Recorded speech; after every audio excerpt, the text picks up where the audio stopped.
Imagina el año 896. Las llanuras húngaras tiemblan bajo los cascos de miles de caballos de guerra.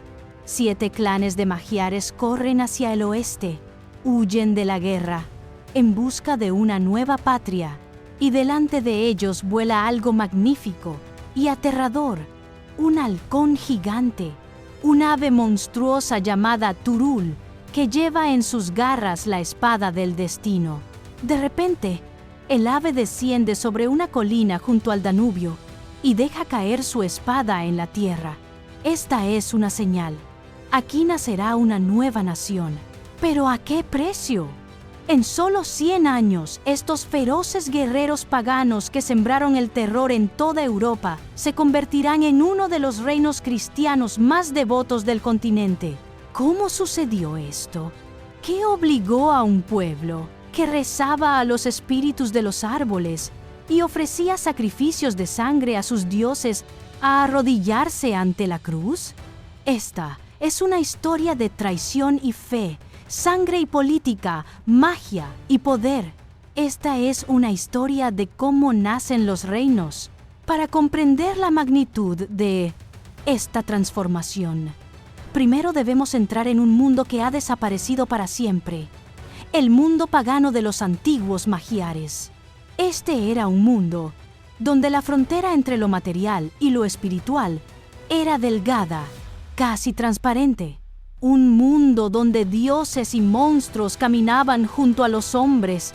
Los magiares no siempre fueron nómadas de las llanuras húngaras. Su historia comenzó muy al este, en los bosques siberianos adyacentes a las montañas Urales. Allí, en esos bosques antiguos, sus antepasados eran cazadores, pescadores y tramperos. Un pueblo fino-ugrio que hablaba un idioma completamente diferente al de sus vecinos túrquicos e iraníes.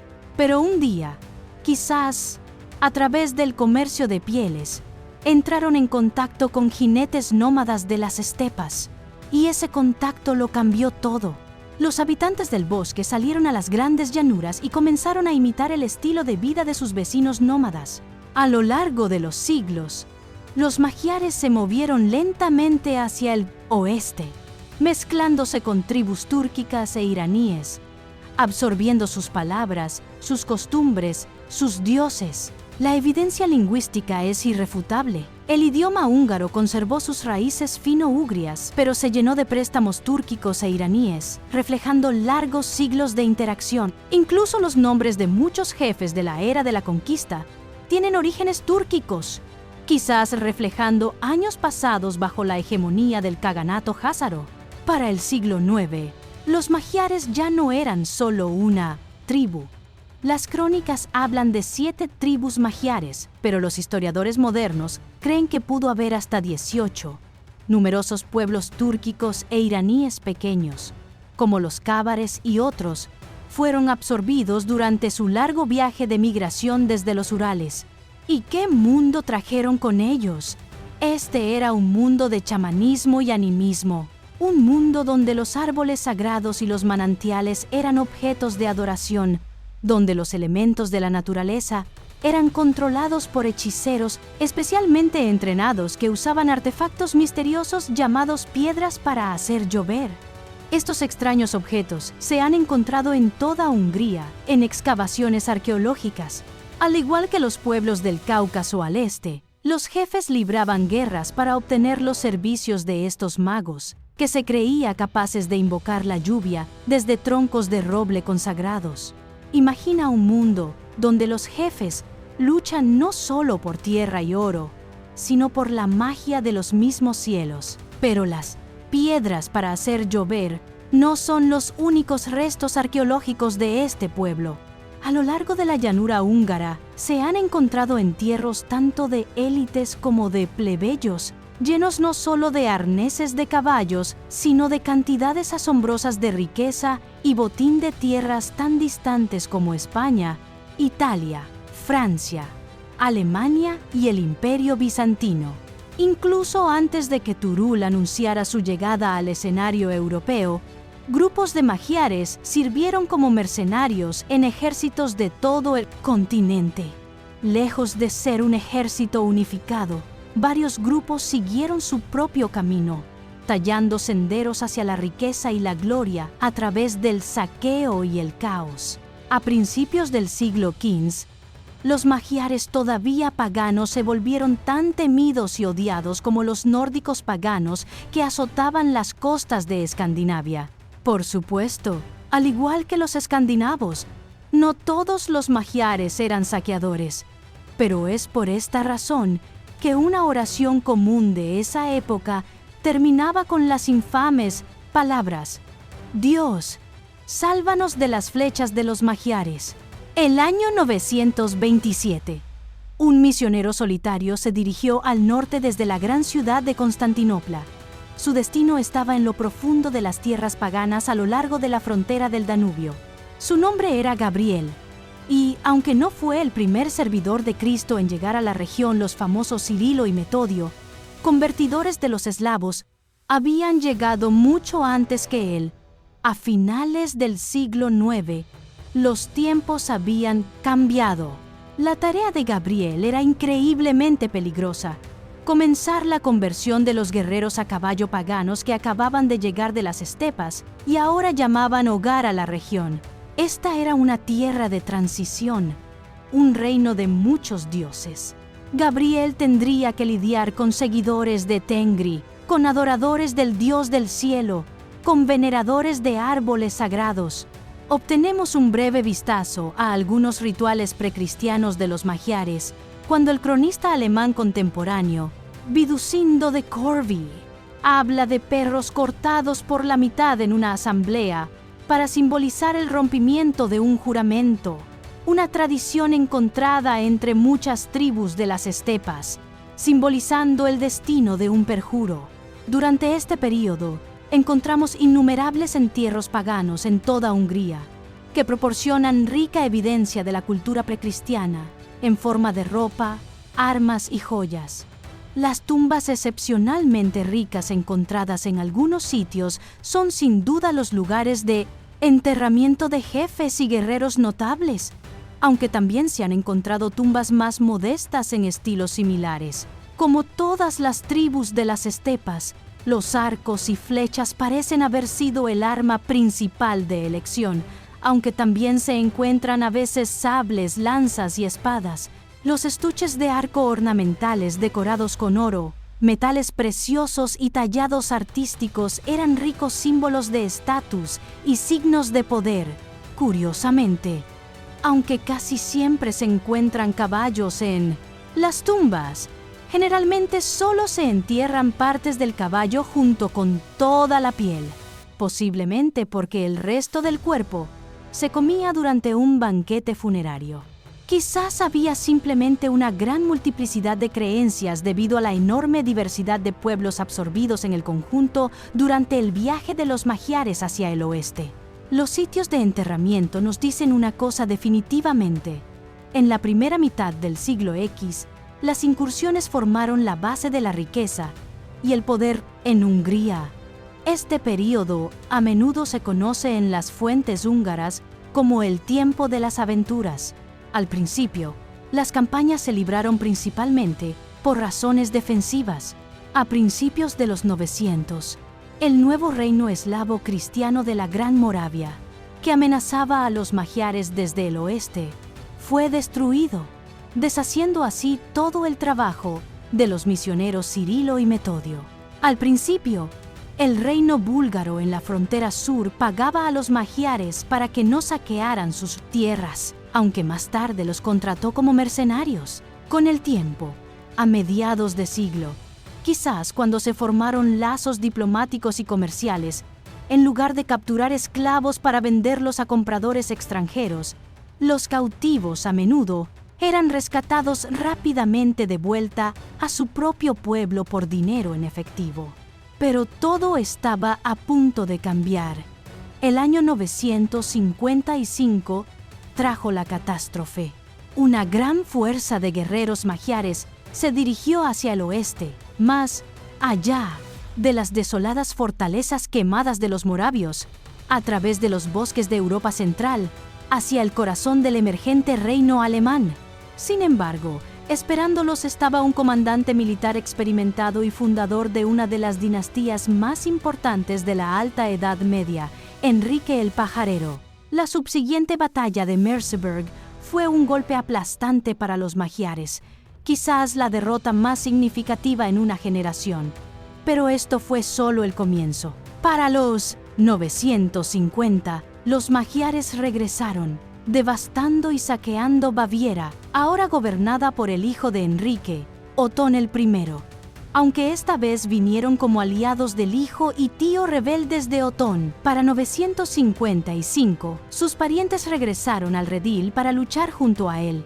Otón sorprendió a los magiares cerca del río Lech, forzándolos al enfrentamiento contra sus caballeros pesados. Al final del día, la lista de los jefes magiares más importantes de la época yacía muerta, muchos de ellos ejecutados por ahorcamiento, como criminales comunes.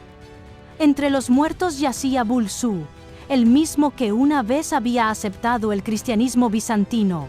La derrota en Lechfeld demostró definitivamente la superioridad de los caballeros pesados en combate abierto contra arqueros a caballo ligeramente armados, poniendo fin definitivamente al período de las campañas de saqueo. Aunque las crónicas húngaras, escritas en su mayoría 200 años después de las conquistas, tienden a simplificar demasiado y vincular todo con las grandes familias nobles de los magiares.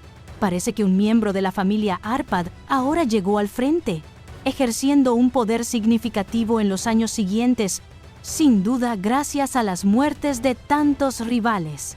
Su nombre era Taxoni. En su juventud, Taxoni participó en incursiones, liderando notablemente una expedición a Italia en 947. Ahora comenzaría a trabajar en la creación de un reino, señalando a Bizancio para incursiones en años posteriores, y nunca más aventurándose en Alemania. Parece que para este tiempo ya habían comenzado a ocurrir grandes cambios en las llanuras de Panonia. La evidencia arqueológica sugiere que, aunque los húngaros continuaron con sus formas tradicionales después de llegar a la cuenca de los Cárpatos, poco después, también fundaron al menos algunos asentamientos permanentes que pueden haber servido inicialmente como bases de invierno. A mediados del siglo X, sin embargo, en áreas donde el suelo era adecuado para la agricultura, gradualmente se transformaron en aldeas permanentes, con casas que se convirtieron en una nueva fuente de alimento junto con la cría tradicional de animales. Mientras Taxoni intentaba consolidar su poder, en el oeste Otón se convirtió en una superpotencia rival de Constantinopla, siendo coronado en Roma como emperador, el primero desde Carlomagno, 150 años antes. Este poder parece haber tenido un efecto duradero entre los magiares. Taxoni comenzó a aceptar misioneros occidentales, así como aquellos que llegaban de Bizancio. El cronista italiano Liutprando de Cremona, por ejemplo, escribe que el Papa Juan XII, hostil a las pretensiones imperiales de Otón, envió a un cierto obispo, llamado Zacarías, a los húngaros para instarlos a atacar a los alemanes en 963. Así, se libró una guerra de mentes entre el este y el oeste para llevar a Hungría a sus respectivas esferas de influencia. A pesar de los argumentos históricos de que Taxoni inició primero la orientación latina de su dinastía, antes de los 970 la influencia cristiana era solo un aspecto entre muchos y llevaría muchos años antes de que echara raíces. Sería el hijo de Taxoni quien se convertiría en el verdadero fundador de la grandeza húngara. En el siglo XX, se descubrieron varios cementerios familiares en Sárehely húngaro, los que datan del período de conquista y los 70 años posteriores mostraron signos de gran riqueza y poder. Sin embargo, en la segunda mitad del siglo X, en las décadas posteriores a la derrota en Lech, las tumbas se vuelven cada vez más pequeñas hasta que finalmente ya no se usan. Aunque esto puede parecer normal para el observador casual, Varios arqueólogos han interpretado esto como evidencia de grandes cambios en el país, específicamente el surgimiento de un nuevo poder centralizador. La discontinuación de las tumbas coincide con el reinado del primer gobernante magiar para el cual hay evidencia firme.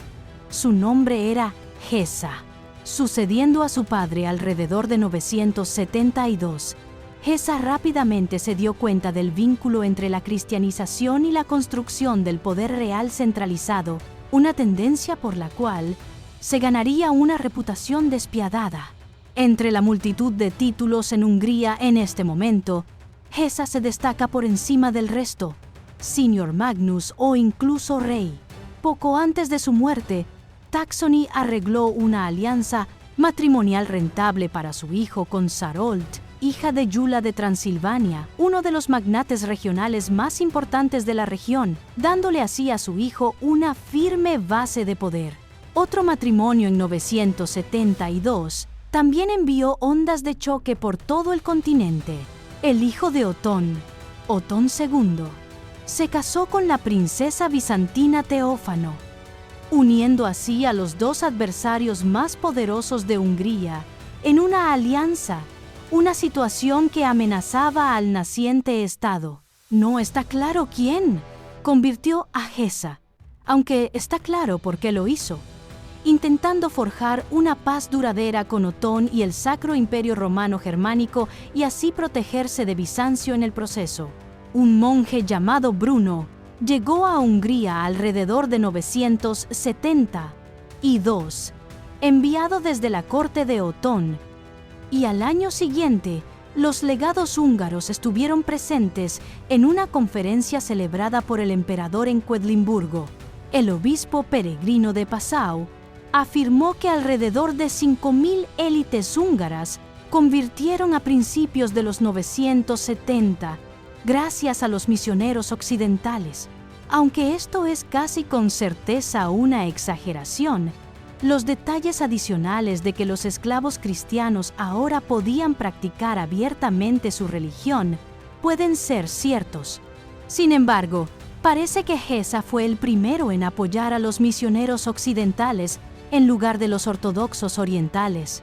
Algunos historiadores incluso lo ven como el constructor del primer obispado de Hungría, aunque de nuevo esto puede no ser cierto y está muy abierto a interpretación. Pero esto es lo sorprendente.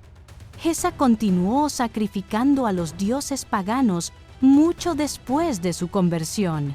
Una situación ilustrada por el cronista alemán contemporáneo Thietmar de Merseburg, quien escribió: Gesa era muy cruel y mató a muchas personas debido a su temperamento rápido. Sin embargo, cuando se hizo cristiano, volvió su ira contra sus súbditos tercos para fortalecer esta fe. Así, ardiendo de celo por Dios, lavó sus viejos crímenes. Sacrificaba tanto al Dios Todopoderoso como a varios dioses falsos. Sin embargo, cuando sus sacerdotes le reprochaban esto, sostenía que esta práctica le traía tanto riqueza como gran poder.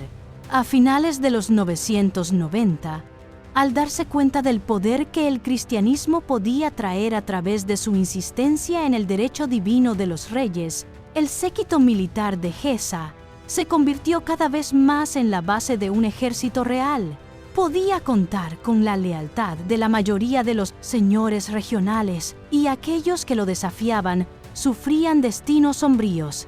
La versión más larga de la vida de su hijo santo afirma que las manos de Gesa estaban manchadas de sangre.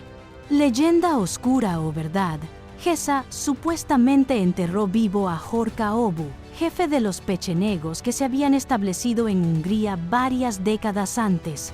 El historiador húngaro del siglo XX, Pál Engel, argumentó que Gesa llevó a cabo una purga a gran escala contra sus parientes, lo que también explica la falta de referencias a otros miembros de la dinastía Árpád desde alrededor de 972 en adelante.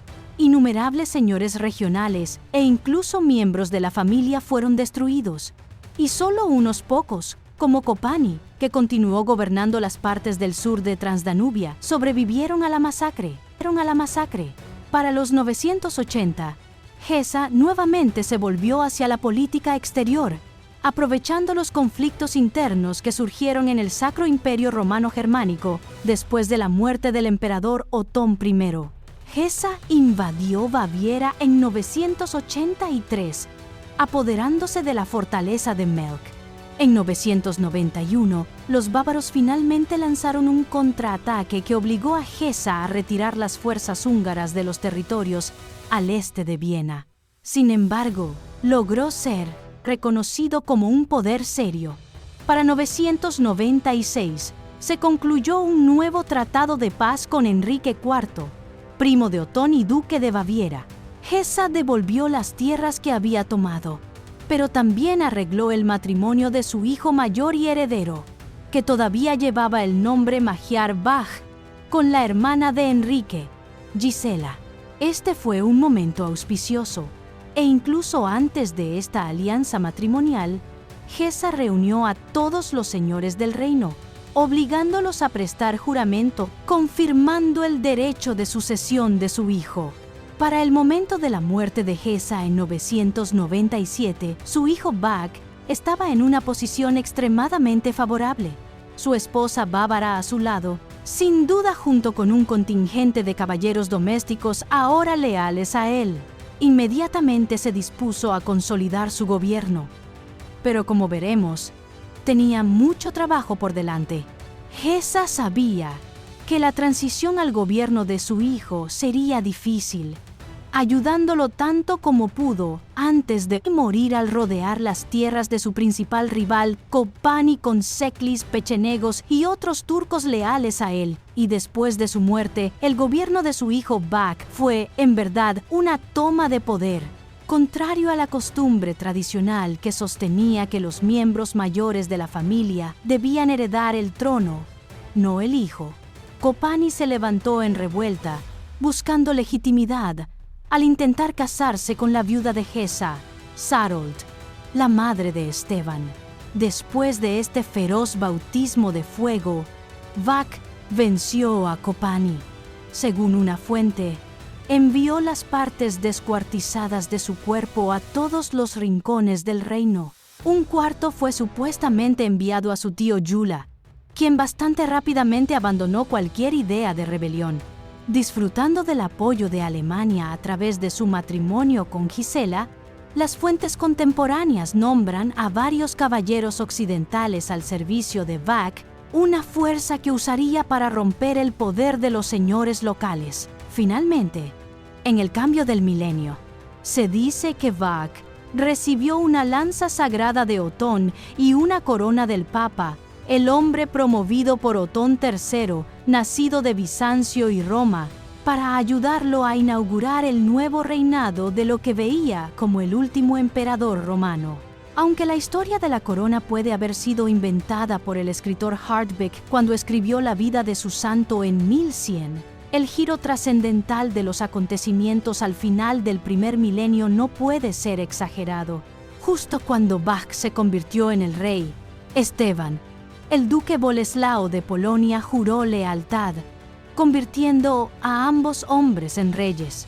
En verdad, a veces sigue siendo casi imposible separar el poder real de Esteban de las leyendas posteriores, especialmente porque se convirtió en el centro de los movimientos nacionalistas del siglo XIX y fue visto como el fundador del Estado moderno, al igual que otras figuras del pasado como Arminio el Alemán, Boudica y Vercingetorix. Sin embargo, Esteban vivió mucho más cerca en el tiempo de estas otras figuras europeas, por lo que su culto fue más pronunciado. Sigue siendo tan importante como siempre en la identidad nacional húngara. Muchas fuentes sobre su vida, como las vidas de santos, fueron escritas durante los reinados posteriores de Ladislao y Colomán, dos reyes que buscaron defender y establecer su propio poder contra los papas y emperadores de los siglos XI y XII, y conversamente usaron y distorsionaron la imagen de Esteban para sus propios fines. Por ejemplo, retratando a todos los enemigos de Esteban como paganos, una situación lejos de la verdad. En 1002, después de la muerte de Otón III, aplastando cualquier idea de un imperio romano unificado resucitado y arrojando a Alemania de vuelta al tumulto, Boleslao de Polonia pronto se convirtió en una molestia para el nuevo emperador, aprovechando la oportunidad para reforzar su propio poder. Para Esteban, sin embargo, la situación no podría haber sido mejor. El nuevo emperador no era otro que el antiguo duque de Baviera, Enrique, por lo tanto, su cuñado. Esto, junto con las campañas de Boleslao, hizo a Esteban un aliado aún más valioso, aunque todavía tenía mucho trabajo que hacer en su propio reino. En los años siguientes, Esteban expandió su poder personal tanto como pudo, probablemente de maneras igualmente brutales como su padre. Siguiendo los pasos de su padre, construyó grandes castillos y fortalezas de madera en todo el reino, dividiendo la tierra entre ellos, cada uno bajo un representante real. En 1002, emitió la primera carta latina conocida en Hungría, probablemente hecha por un escriba en la corte de Otón III. Entre esta y la segunda carta emitida en los años 1030, la alfabetización comenzó a florecer. Se han encontrado algunas palabras rúnicas de antes de este tiempo, escritas en escritura húngara antigua, probablemente desarrollada a partir de la escritura robás utilizada por los jázaros, aunque estas no se usaban para fines legislativos como el latín. La acuñación de monedas también comenzó con el reinado de Esteban, probablemente hecha por acuñadores bávaros traídos del reino de Enrique. Por supuesto, Esteban también introdujo iglesias a gran escala. Tradicionalmente se le atribuye el establecimiento de 10 obispados, aunque esto tomó tiempo.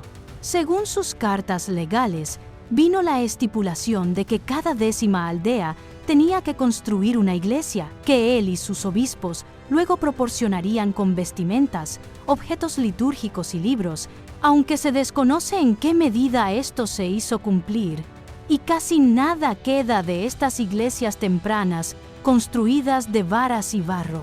Así, debido a los acontecimientos que ocurrieron en el extranjero, Esteban se encontró en una posición extremadamente fuerte. Sin embargo, su reino estaba lejos de estar unificado. Todavía estaba el problema de las tierras más orientales, salvajes y hostiles a su gobierno centralizador. Según las fuentes contemporáneas, estaban gobernadas por jefes paganos, conocidos como los húngaros negros, a diferencia de los húngaros blancos de Esteban.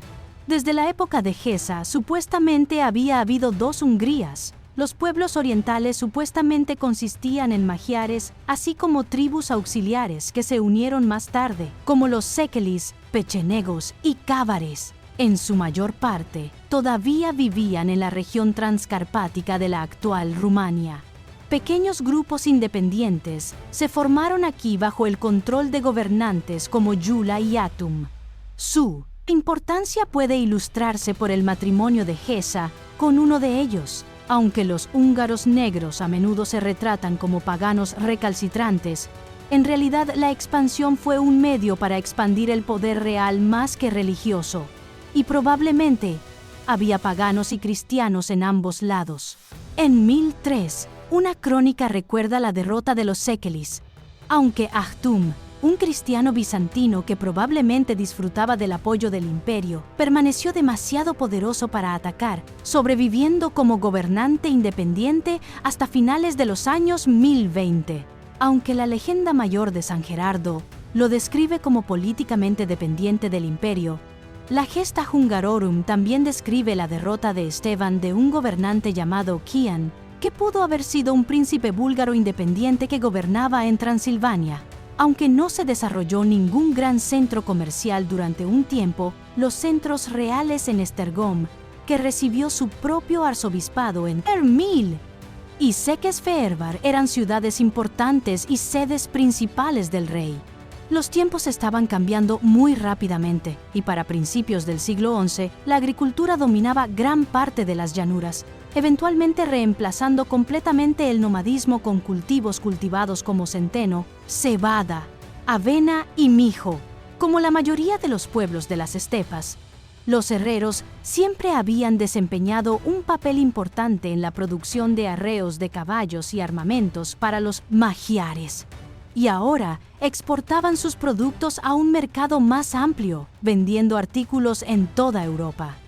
Aunque las obras paganas anteriores del período de conquista no continuaron, comenzaron a fabricarse intrincados artículos de oro y plata forjados en estilos bizantinos y occidentales. Hungría estaba ahora verdaderamente integrada en Europa.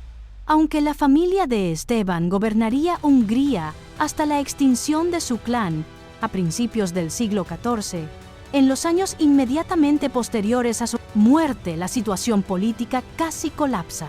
En una purga particularmente viciosa poco antes de su muerte y después de la muerte de su hijo y heredero Emeric en 1031, Esteban cegó a su primo Vasul, llenó sus oídos de plomo y exilió a sus hijos.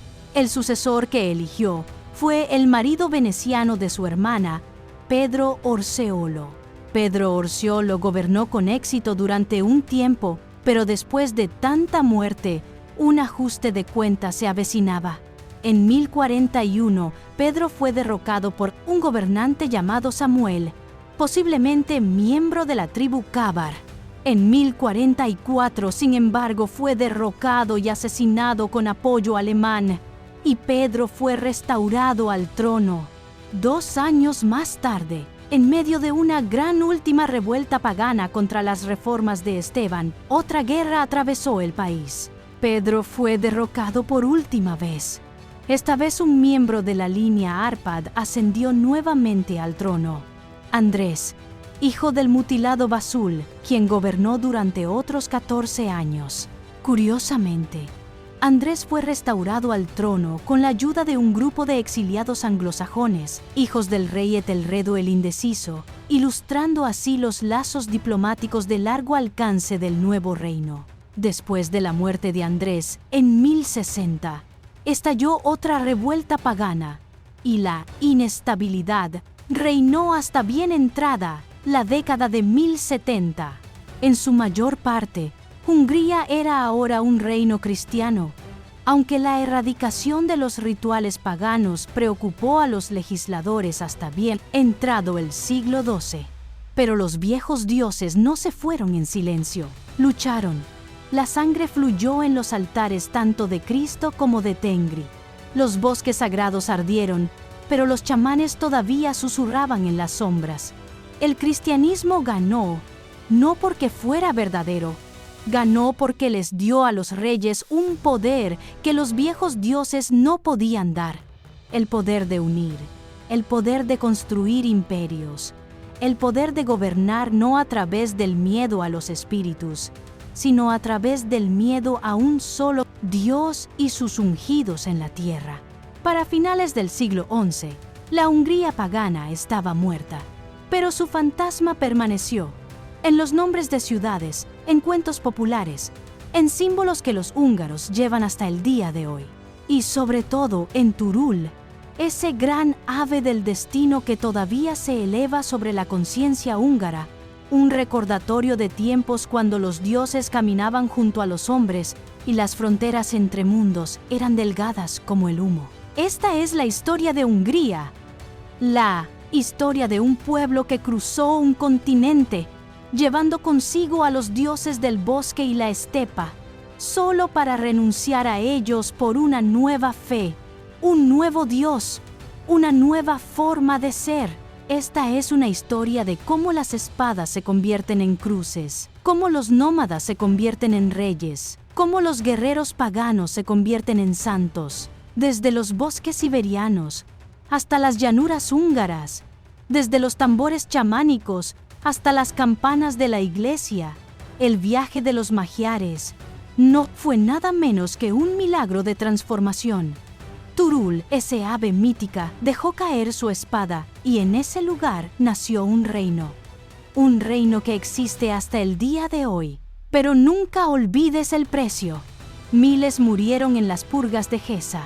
Innumerables paganos fueron destruidos por las reformas de Esteban. Los viejos dioses fueron olvidados, las viejas costumbres perdidas. ¿Pero no es así como nacen siempre las naciones? en sangre, en fuego, en el choque del viejo mundo con el nuevo. Si esta historia te ha conmovido, si quieres aprender más sobre dioses olvidados y mundos desaparecidos, suscríbete al canal Reino de Mitos. Aquí exploramos la frontera entre la historia y la leyenda, entre el hombre y el dios, entre lo que fue y lo que pudo haber sido. Gracias por acompañarme en este viaje a través de los siglos, hasta que nos volvamos a encontrar en el Reino de los Mitos. Los mitos.